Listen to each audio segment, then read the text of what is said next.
Welcome back, my Canadian cousins. Welcome back to the channel. It's so good to see you again. So I thought to myself recently, because about a month ago, as we all know, the Chinese spy balloon invaded the airspace of North America, of Canada first, and then the United States, and was shot down off the coast of Carolinas, north or south, I can't remember which. Either way, flew all the way across the United States and across Canada. You know, was detected by Norad, and they did whatever they did to jam its signals. I don't know, obviously that's top secret. But then 3 additional unidentified objects, mysterious objects, appeared over both Canadian and American airspace, and it just started getting me thinking about Norad, which I really haven't thought about in a long time, probably since the 1980s movie War Games. Which was obviously highly fictionalized, and so I wanted to kind of look into what NORAD actually does to keep the Canadian and American airspace free and safe, because it is a joint defense pact operated by both countries. Its central command is here in the United States, but there are command posts all over North America, including Canada. So I'm going to be doing a reaction to the Avro Arrow. That will be a companion to this video, which is reacting to what NORAD does presently. And there are a lot of videos on that, but I picked one from Public Broadcasting System, PBS. I did primarily because it looked from the thumbnail that the primary person who was interviewed is a Royal Canadian Air Force officer. So let's check that out and then look in the description to the link for my reaction to the Avro Arrow. All right, my friends, I'll see you soon. Back to Wings Over the Rockies, my favorite place in the world. You are gonna totally dig this episode because it's on NORAD. Now, what is NORAD? Well, we're gonna get to that in a minute, but let's do a little bit of a history lesson here. At the end of World War II, we had not been bombed by any power except the Japanese and shelled by the Japanese and German submarines. When you think about it, we got really, really lucky. We didn't have to go through any of the horrendous bombing campaigns that Germany, Great Britain, Italy went through. We just kind of sat back here, sheltered from the rest of the war by 2 gigantic oceans. Well, that started to come to an end in 1945. Yeah, obviously you study World War II and you see the utter devastation that Europe suffered. You know, and Britain got it bad, but they were somewhat sheltered too compared to, you know, what you saw in Russia, in Germany, in Poland, in, you know, you name it. So we were lucky in that war, but obviously things changed very rapidly after 1945. What was the best way to defend yourself in the late 1940s? Radar. We got with Canada and we started to develop a system that they called the DEW line. And it was actually 3 sets of radar. There was the DEW line, which was the distant early warning line, the Pine Tree line, and then the Mid-Canada line. Well, that was all great when we were worried about Russian bombers. But in 1957... Yeah, because, you know, those lines were the first, second, and third lines of defense for the United States. And hopefully, you know, the top line was for Canada as well, because the idea was that in order to get long-range bombers carrying nuclear bombs over to the United States and Canada, would have to fly over the North Pole and enter Canadian airspace first. When the Russians launched their first ICBM, the Intercontinental Ballistic Missile, things got a little bit dicey. So what do? You come up with NORAD. What does that mean? Well, that, my friends, is what we are going to discover today. The North American Aerospace Defense Command, you know it as NORAD, was first approved by the United States Joint Chiefs of Staff in 1957. At the time, it was called the North American Air Defense Command and had its headquarters at Ent Air Force Base in Colorado Springs, Colorado. Following construction of an underground facility at Cheyenne Mountain in the 1960s, NORAD's command post moved under the mountain to monitor the airspace over Canada and the United States. In 2008... Yeah, Cheyenne Mountain. famously in war games, Matthew Broderick and NORAD Ali moved its Sheedy. day-to-day operations to Peterson Air Force Base in Colorado Springs. I'm a child of the 80s. And redesignated Cheyenne Mountain as an Air Force station and the backup command center. To learn more about NORAD's mission, let's head over to their headquarters at Peterson Air Force Base and talk with the Deputy Commander, Lieutenant General Christopher Coates. So, before they get started, it's just interesting to me to see recently, of course, after this Chinese spy balloon, those 3 other unidentified objects were detected and shot down. One over Yukon, and I think NORAD detected and intercepted all of them under this command. Heads of government in both countries operated and made decisions in consultation with each other, but also based on the recommendations that are being made for the defense of our collective airspace by this joint operation and organization, which is, I think, a really great example of cooperation in our joint defense. What is the overarching mission of NORAD? NORAD's mission has always been the defense of our nations, Canada and the United States, or the defense of the homelands. What we've seen over the last year or two, and it's reflected both in the Canadian defense policy, strong, secure, engaged, and the U.S. national defense strategy, is that our nations, our homeland, is no longer a sanctuary. And we've noted that our adversaries, our potential adversaries, China and Russia in particular, have developed capabilities to be able to hold us at risk here in North America with very advanced weapon systems. By combining their capabilities, so they operate, as we would say, across different domains, both at sea, holding our space assets at risk, operating in the cyber domain and the information domain. And then NORAD in our classic air defense mission is I was just going to say that, cyber but in domain. ways that we haven't been before, as all of these threats come together at once. One of the things that our sharp viewers, of which they all are sharp, are going to catch on is that I said NORAD is here at Peterson. Most people think Cheyenne Mountain. They've seen Stargate SG-1, they've seen all these Hollywood movies, and it's always in the mountain. Why have you guys taken yourselves out of the mountain and come down here? Well, first what I'd say is NORAD isn't just either in the mountain or here at Peterson. NORAD is all the way from Alaska down to Tyndall Air Force Base, and we even have people in Greenland at Thule Air Base in Greenland. So NORAD's bigger than just where the headquarters happens to be. Yeah. But you're right. For a long time, NORAD headquarters and our operations center was inside Cheyenne Mountain. After the events of 9/11, the role of NORAD expanded slightly to include the air defense of our internal air at the same time. It was seen to be more effective at the time to move the operations center out of Cheyenne Mountain, the principal operations center, into Peterson Air Force Base here. So we've operated here for about... So, that's interesting. I always, not that I know a lot about this, but I always assumed that it was deep within Cheyenne Mountain to be able to withstand a nuclear strike and still operate, but they're in this facility above ground, although if I had to guess, there's a similar type of bunker maybe underground. I don't know. Maybe they'll cover it. With the operations center, but we You guys know?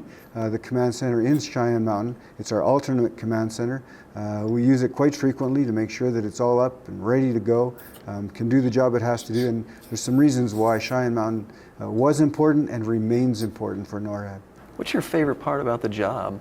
There's sort of 2 aspects. The first is the problem solving, and at the level that I get to see things interplayed, it's the strategic mixed in with the tactical. So what are our governments expecting of us? What are the resources we've been given, and how do we balance that with what's happening globally? And ensuring that we're at the right place at the right time, providing the right information to our decision makers. Secondly, and perhaps what matters the most, is we're here protecting our nations, our homeland.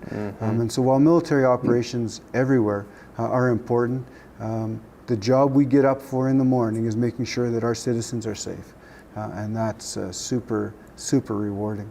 So, sir, thank you so much. Thank you. And if need be, can you get me out of the brig? We'll try. Okay, thank you.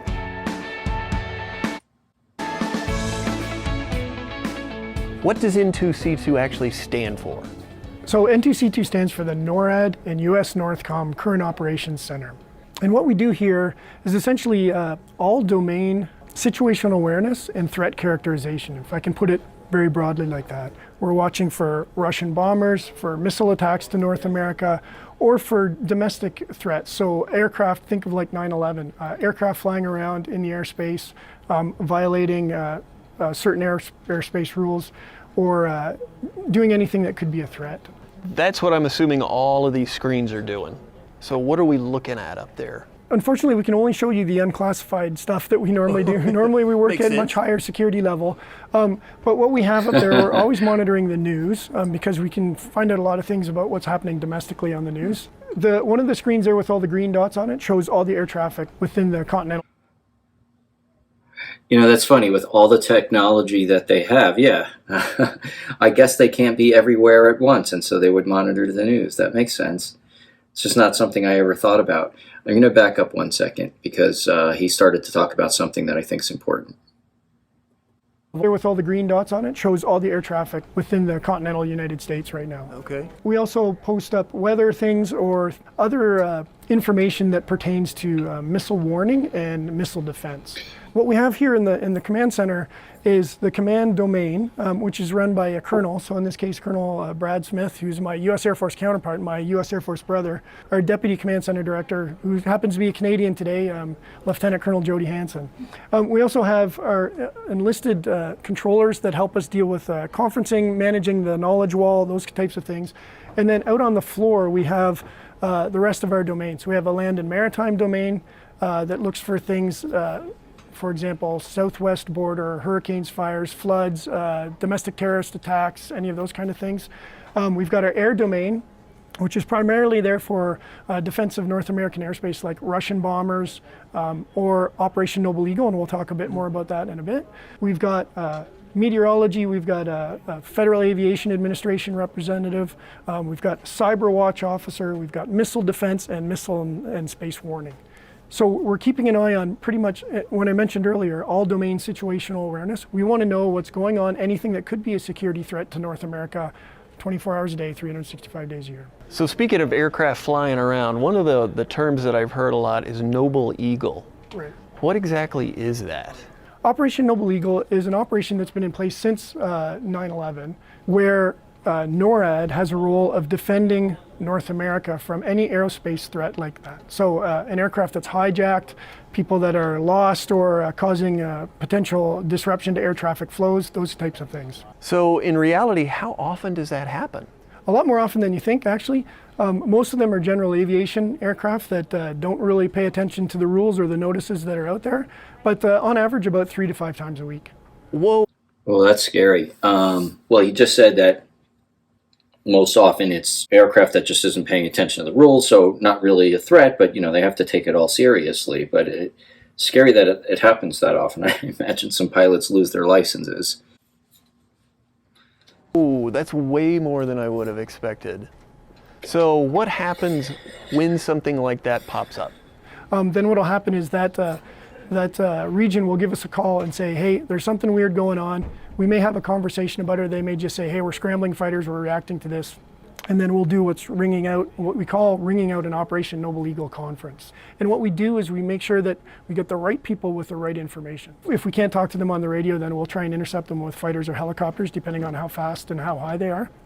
9 times out of 10, what does it turn out to be? Just some guy not reading the NOTAMs, just not paying attention, not talking to the tower? I would probably say NOTAMs. It's a notice to airmen. That's usually what it is. I don't know what that is, but my guess is maybe if you have some aviators out there, you could let me know. But maybe some broad sweeping notices to all aircraft that are flying at a particular time or on a particular day. Particularly if the president's traveling or if it's a temporary flight restricted area that's not normally there. So we have a Super Bowl in Atlanta.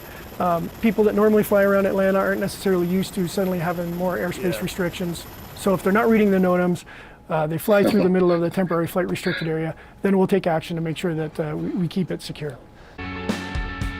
This is actually going to be an exercise where like a small civilian aircraft is unresponsive and they're in restricted airspace? So this scenario is restricted airspace in the area of Denver. Beechcraft Baron is squawked 7500, which is a hijack code, and is unresponsive, and we're going through the steps right now. So, Okay. Based on track location and heading, we're going to request military assistance at this time. Counter's tracking. EACs, please ring out and exercise ONEC long pull. Copy, exercise ONEC. Still access ONEC. So an Operation Noble Eagle conference is the means that we use to share information between all the involved security agencies. So that's ONEC. Right, so that's what ONEC stands for. They'll ring out all of the different stations. So it's Department of Homeland Security, it's Transportation Security Agency, all of those types of FAA, FBI, whoever that are involved. So that if anybody has information they can pass, and it'll help with decision making. What the CCD has done is he's just labeled it as a target of interest, which now means that Go with an update. saying, okay, your mission is to go intercept and inspect. At this point, we're assuming that they're a threat until we can confirm that they're not. It's not just general aviation aircraft. Sometimes we have airliners that miss a frequency changeover, those kind of things. Those ones are tricky if they're going into Washington. Flight planner, they're on a standard arrival, they got 150 passengers in the back, but they're not talking to the right people. We start to get a little bit nervous. We're expecting he's going to roll it onto his frequency, expecting to talk to tower, and he's not. Realize he's on the wrong frequency, and then everybody kind of switches over. Gosh, that is so dangerous. Look, I'm thankful that we have these professionals to be doing this, and I personally like. And it makes me feel good that we've got Canadians and Americans working together with vested interest in this in a very professional way. And I'm sure, not only am I sure, they said so, that things have changed since 9/11 to ensure that things don't happen like that again. God forbid they had to ever shoot down a commercial aircraft that was hijacked.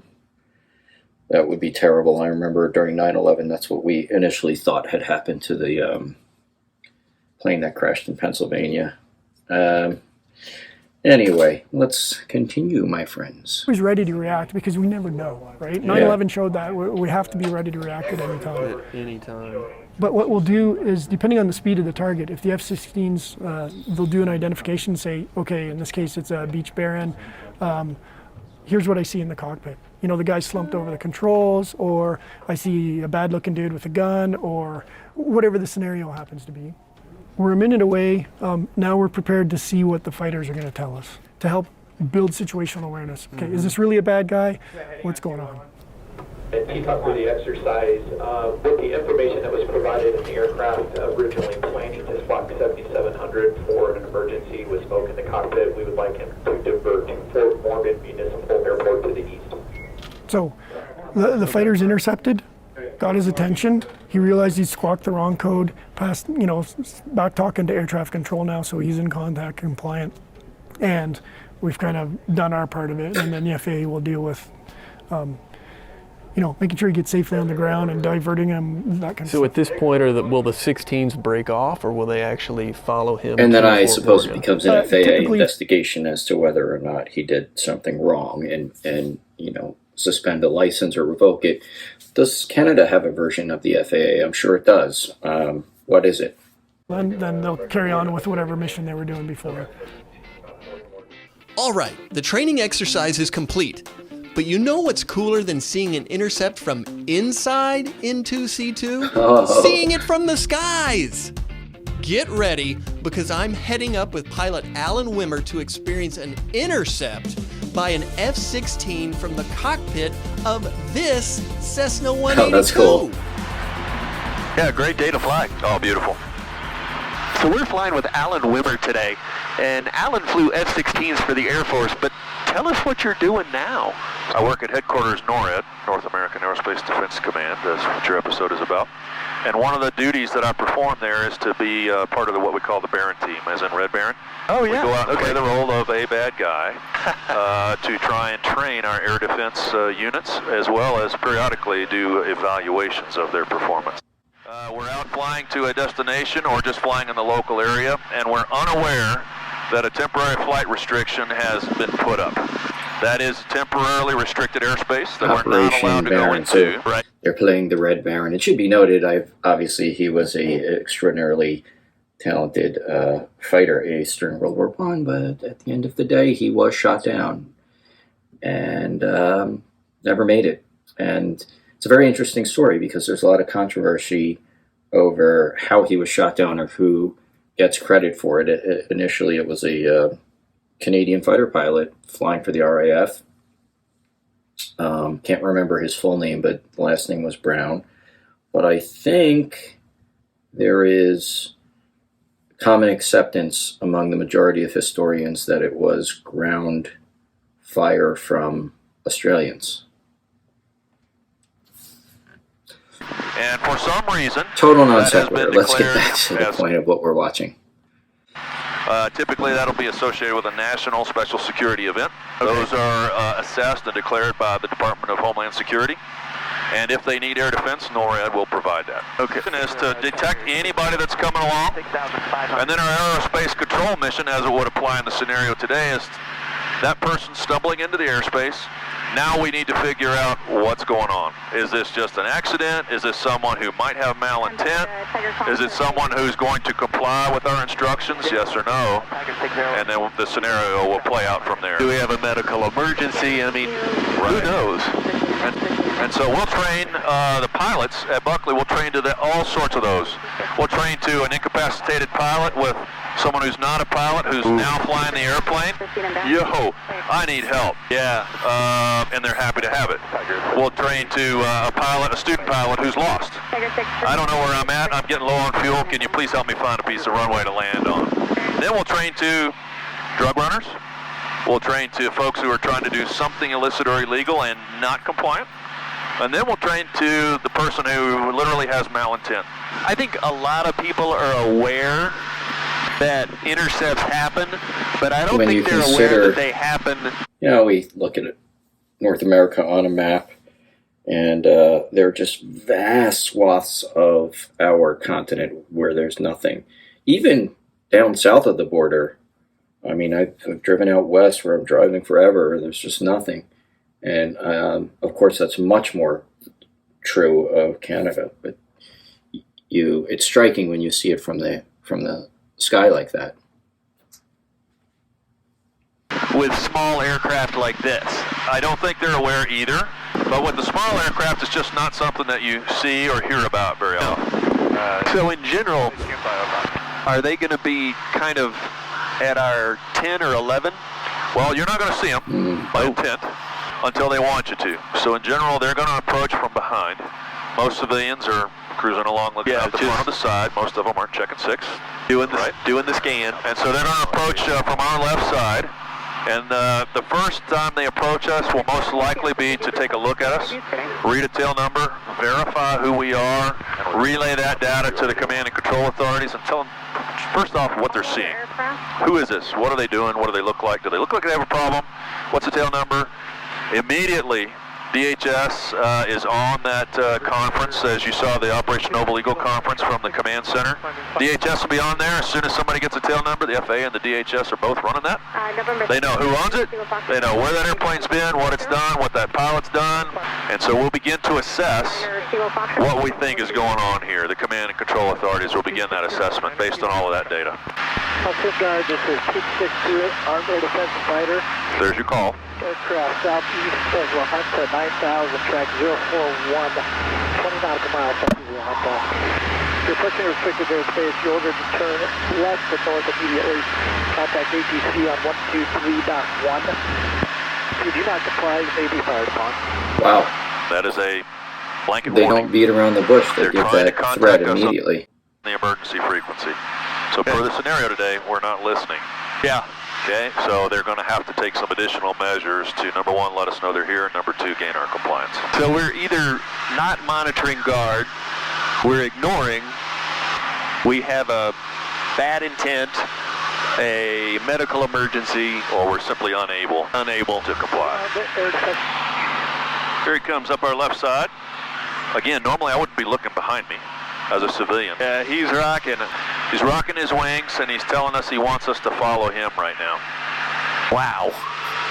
How Scary, cool too. is that? I gotta say that I saw him rocking his wings. You did. But I was more impressed with the fact that there was an F-16 that close. So I can kind of see where somebody would go. So now he just read our tail number back to us. Oh. So he read the tail number, and now he's yelling, trying to make sure we know who he's talking to. Like, oh, by the way, hey, buddy. So we're going to let this go a little further here. I'm not up on that frequency yet. I'm playing out the role of the conversation we just had, where that's pretty cool. I've never seen that, but I wish I had my camera out. And let's see how they handle it. So this will be what we call a headbutt, which is an escalatory maneuver, which is, at this point, he's probably attempted to guide us away, right? We have not complied. Now he's going to go across our nose, which is generating a traffic conflict to make the point to us. Before that we get there, if there's you need any to follow the aviators ground. watching this, is that wing rocking thing sort of a universal sign that you all know means what it's supposed to mean here, that you're supposed to follow him and comply with their orders? Coming up the left side, so he's rocking his wings, saying, you need to follow me now. That is really cool. And whoa. He's going up our nose, he's dispensing flares. He's popping flares, we are in trouble now. That is a signal that we're in serious trouble. We are going to follow this guy before he decides he needs to escalate. Yeah, that's not good. While it's cool to see an F-16, that probably means we're doing something wrong. Means we have done something wrong to make him rejoin on us. And so we're going to comply with whatever he needs us to do at this point. Hey, this has been an awesome day and an awesome flight, and we have seen some things that not everybody gets to see, which is probably good, because if you saw what we did, you've done something wrong. Again, read the notice, people. Alan, thank you so much. Our pleasure. This has been a great flight. And thank you to the men and women of Norad, keeping us safe 24/7, 365. Great job. And Buckley and the 120th. You guys did a great job today. It was really fun to see you close up. Hopefully, I'll never have to see it again. If there is an aerospace threat to North America, they are prepared for it. With headquarters in Colorado, NORAD ensures the air sovereignty and coordinates the air defense of the entire continent. From watching a training scenario from inside NORAD's command center to jumping into the cockpit of a Cessna 182 to experience an F-16 intercept, we've taken you behind the wings of North American Aerospace Defense Command.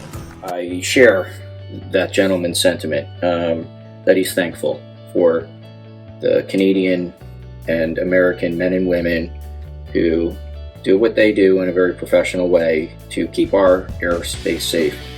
And I think that what happened with the Chinese spy balloon and these other objects are examples of that. It's hard to know because there are things that the public aren't being told. I do believe that they knew about the spy balloon and detected it before it ever crossed into Canadian airspace, and it was monitored and not deemed a threat other than waiting for it to be over ocean so that it could be shot down. I could be wrong about that. Maybe I'm putting faith in them, and I hope that's not misplaced, and I don't believe it is. And I'm happy and proud that we're working together in this regard. All right, my friends, thank you so much for watching. I hope this was informative and enjoyable. And again, check the link in the description, and let's get to see and learn all about the famed Avro arrow. I'll see you there. Take care.